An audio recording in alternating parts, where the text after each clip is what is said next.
Is being a furry a hobby, or is it something more? Hear my answer to that coming up next.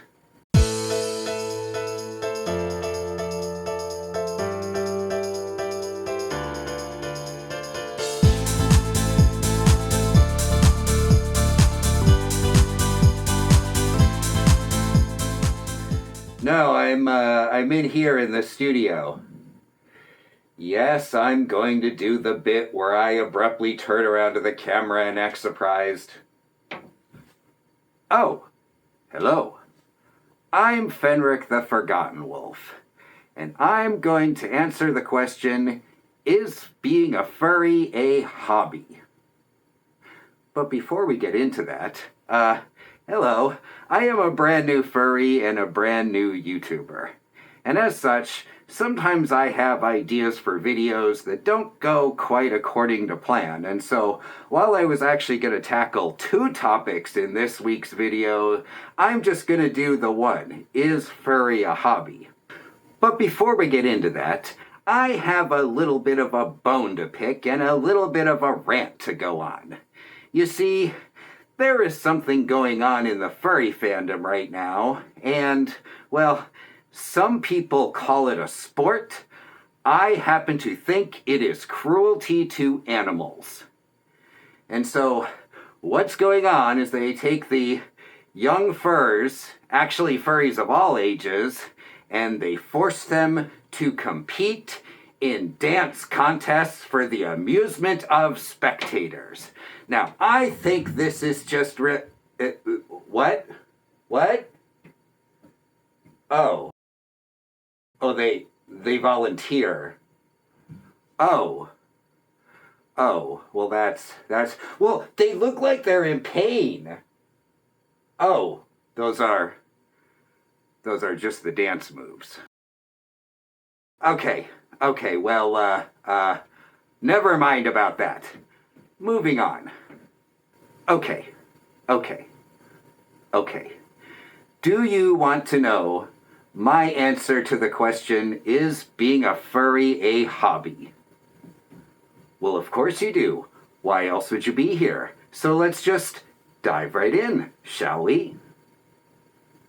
Okay, so first of all, to talk about this, we need to talk about the layers of the furry fandom. Now, I am sure other YouTubers have done videos on this, so this is just going to be kind of my own little quick summary and compress everything down to just a few layers here. But I think it's important to understand this when answering the question of, is being a furry a hobby? I'm actually going to say, yeah, being a furry is a hobby. Obviously, it's a hobby. But the question I'm really trying to answer here is it just a hobby? Or is it actually something else? So, all right. Layers of the furry fandom.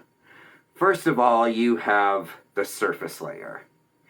And I think of this as just being fans of anthropomorphic animals. At the end of the day, that's what being a furry is all about.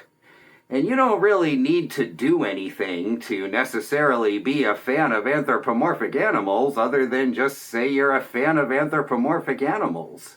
In other words, there's no requirement to being a furry other than to just pretty much say you're a furry and like anthropomorphic animals.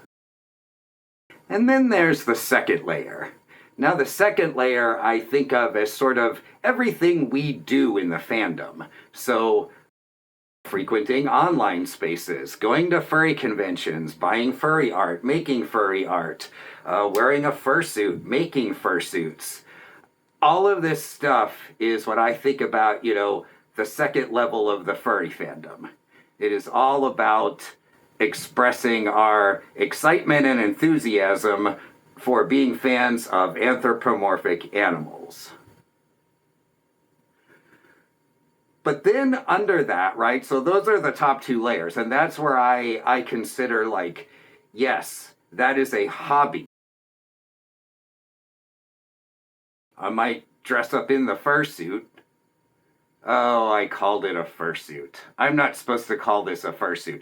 I might dress up in my furry attire, to go to a convention, and that is very much part of my hobby.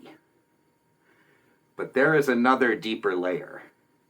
And this, I feel like, is where friendships are born and relationships are forged. Now, I know I said in a previous video that I did not think that I could find the words to express what joining the furry fandom has meant to me. And that's still true. But I can tell you what it feels like.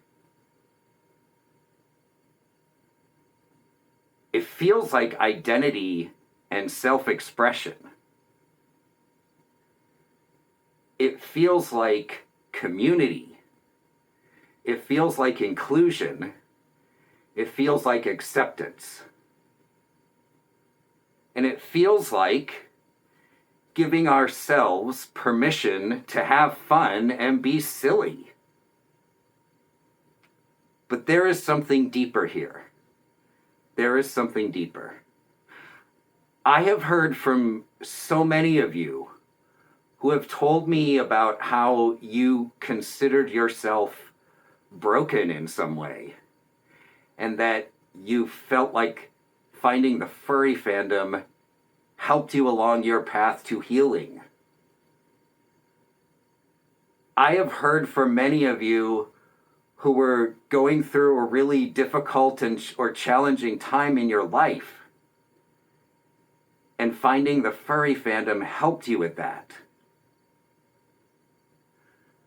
I've heard from some of you who are still going through and continue to deal with enormous challenges in your life.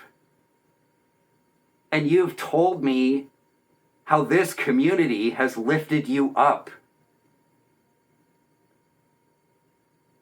And I am right there with you. That is very much my own journey into this. And when I talk about what it feels like to me, it feels like a big warm hug in the safest of places. And you know what?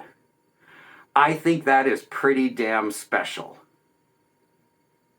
So, is being a furry a hobby?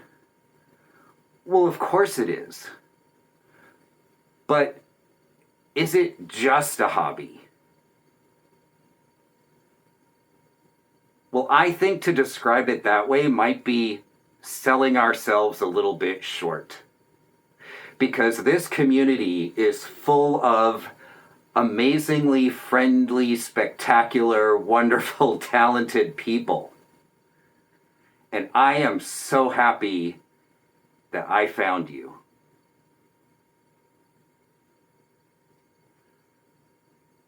Stay wolfy, my furry friends.